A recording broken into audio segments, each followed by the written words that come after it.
kind of part of, right? Abraham. Now, he started getting into these other books that talked about Abraham a lot.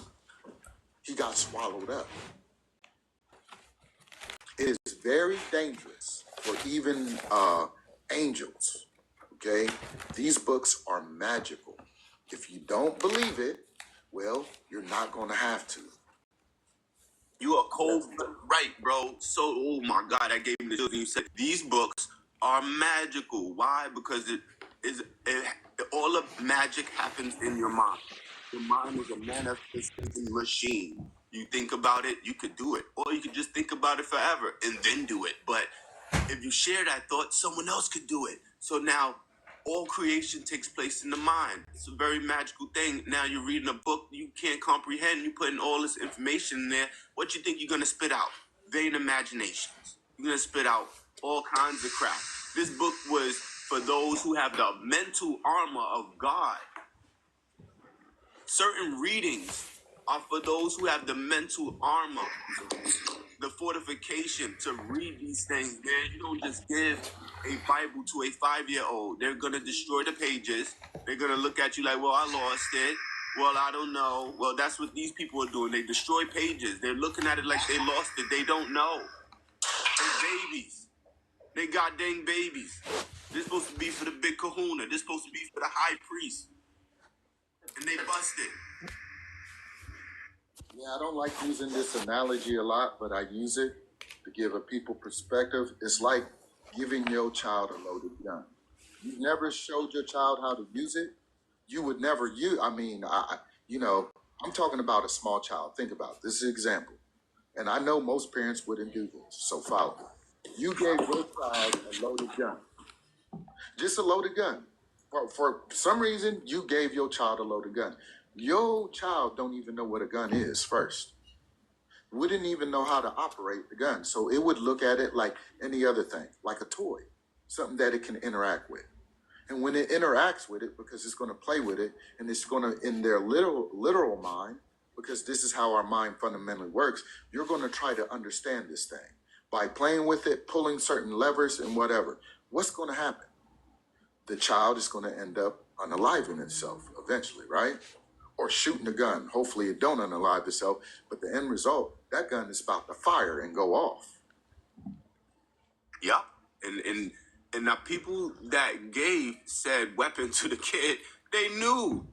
Because we make them. We own them. We're supposed to protect the kids from them. So how did this kid end up with this loaded gun? Someone gave it to him. Think about our position that we in. Someone put us in this position on purpose. It's okay. Like we said, that book, Magical, it's unraveling. It's unraveling right before your eyes. As our vibration and our consciousness raise, we're going to get more smart, more intuitive, more understanding. And then we're going to break the code. Well, one of us would be the first. And then the rest of us would catch on like a wildfire. This thing is over. Once they put these books together, once they start reading with understanding, once more people raise their vibration, eating less meat, not becoming just farm animals and going along with it. Once they get off of that and correct their diet, their vibration raise. They start to ask questions. They ask questions to themselves. They don't get answers. You got to ask Christ. That's why he's here. Right when the vibration's raising, one of us vibration is going to raise through the roof. God's going to select that individual. It's the philosophy. It's the wisdom, the ancient wisdom. They seen it before.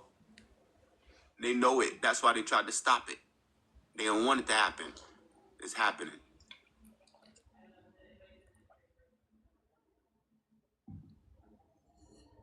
Grand Rising, everybody. Grand Rising. He says, It's not only that the book that has them all the way messed up, it's those dreams and visions they have too. Because they think they can interpret that, and then that messed them up as well.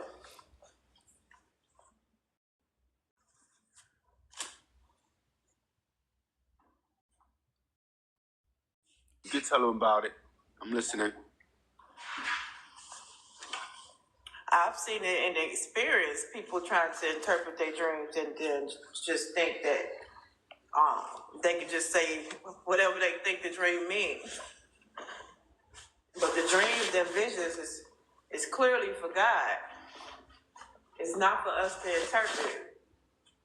It's for us to know that he's here and that he's real, you know. But they think it's something else, that it makes them more special or anointed or something like that. They think that for some reason, I don't know why. Yeah, that's a great lesson that Daniel actually taught. This was a teaching that Daniel was trying to express to the Levitical priests. You could get visions. Even Daniel didn't even understand his visions. When did Daniel get some type of little comprehension in the vision he saw? When it was revealed to him. Who revealed it to him? A goddamn angel. Correct. See what I'm saying? So even in that operation, even our own visions would mislead us. We would still have to be revealed what these things meant, the understanding of it. Or even if it has any, understanding or if it means anything at all. Because sometimes it don't mean nothing. And then they just be running with it.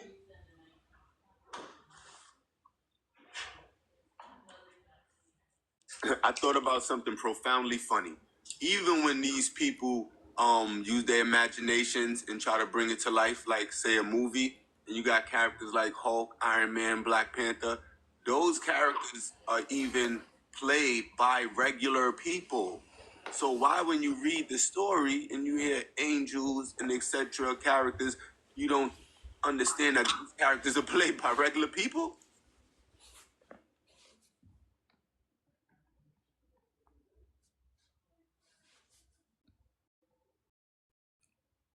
We manifest everything. We the ones that bring everything to life. If we keep a positive mindset, we manifest positivity. You have a negative mindset, you manifest negativity.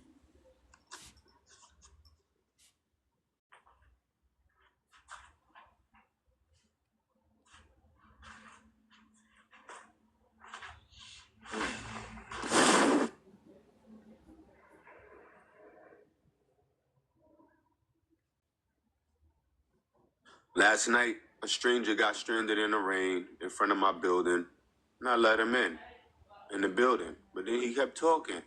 And he kept asking me, oh man, I messed up, and can you charge my phone? I charged his phone for him. I gave him some food after me and my family ate, made him a bowl. I gave him a coat, charged his phone, and he called his friend, and his friend picked him up. Took him about 2-3 hours. I don't remember his name, but I looked out for the homie.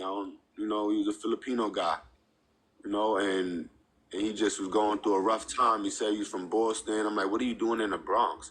He said, I don't know. The Bronx is like hood. It's dirty out here. I'm like, yeah, man, you don't know where you at. It's like you bumped into a good person.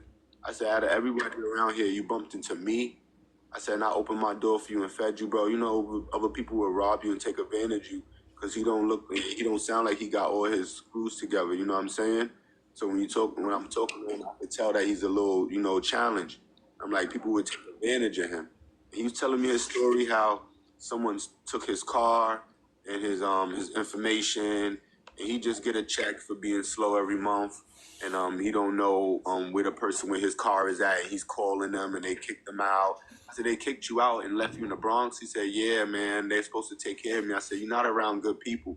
I tried to give him words of encouragement, but he was too, not understanding. Like, he wasn't rational enough to comprehend what I was saying. Like, he was smart in his own way. He knew some biblical things. I showed him Christ, at least. And then he was like, oh, what do you know about this? And I'm like, I know a lot about it, actually. And we had a deep talk about the Bible. He caught on really quick. I just show him that, like, Christ's job is to bring you to God. And he said, yeah, so what are you saying? I said, do you pray to Jesus or do you pray to God? He said, they the same person. I said, God's jealous. He said, oh, that makes sense. I said, yeah. And just like that, it was over. And he was like, all right, he stopped praying to Jesus. Now he prays to God now. And he follows what YahJew said. So that was cool. That just happened. That was just an interaction in life. And I wanted to share that. Hey, Angel, damn it, brother. I don't know what to tell you, man. I love my Filipino brothers and sisters so much. You know, I'm from the Philippines, man. I don't gotta say it. Thank you, bro. You know that from the bottom of my heart, brother. For real. That's far for the Philippines. That's crazy, yo. That's for real. Oh, snap. Word, man. But I do it for God. I love God and I love all his people. And that man was getting taken advantage of. He was in dang flip-flops and shorts in the rain with a backwards t-shirt on. And I'm like, nah, man. And he was clean, man. Nice hair like he had manicure. His legs were clean. You know what I'm saying? Like he was taken care of. And he was like, I'm very pampered. I don't know what I'm doing. I'm sheltered. I don't know why they put me out the car out here. And I'm like, man, I'm gonna charge your phone for you. We're gonna get you a phone call. And they weren't answering him. He was texting them. They weren't answering. They were just texting back, where you at? So I sent him that. I told him, send your address. I sent my address to them so they could pick you up here. But I stayed, kept him company. That shit was crazy. Yeah, bro. I appreciate that. And that's messed up. Real good people like that end up being around, some shady people because they don't have no true support system at all. If we had true support systems, we wouldn't have to worry about my brother like that. You wouldn't have had to worry about him. But obviously, this is how the world operates, and I'm glad there's angels like you, Angel, that actually make up the difference, of this core stuff that we see. I ain't gonna lie, he was crying out of control. And I was like, just relax, man. He said, why are you so good? I said, man, I'm a regular person. You need to you need to keep the spirit I got. I said, this energy's contagious. You need to spread it. You need to keep this vibration. You live out, do what I'm doing to the next person. That's how you think me. This is from God. He got a brand new coat that I didn't really need anymore. It was a nice Carhartt jacket. I gave him a bowl of food, big bowl of food, some cornbread. My wife made some good cornbread, rice and beans.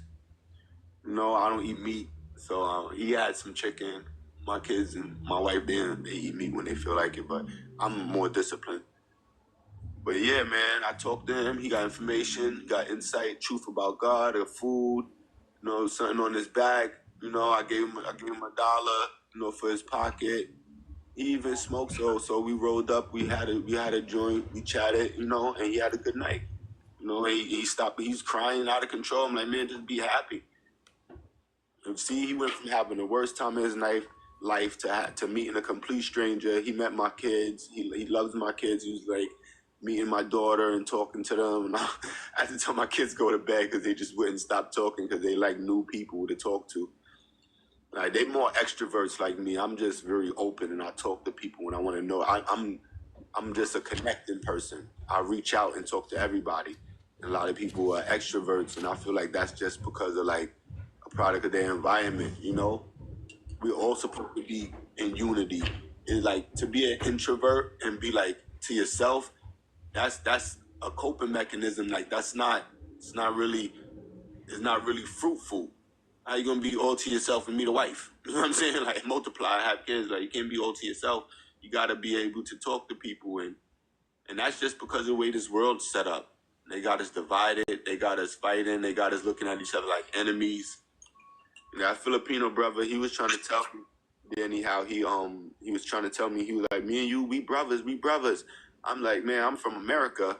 He said, no, you from Africa. I said, no, see? I said, before a colonizer came around naming places, we from Earth, right? He said, yeah.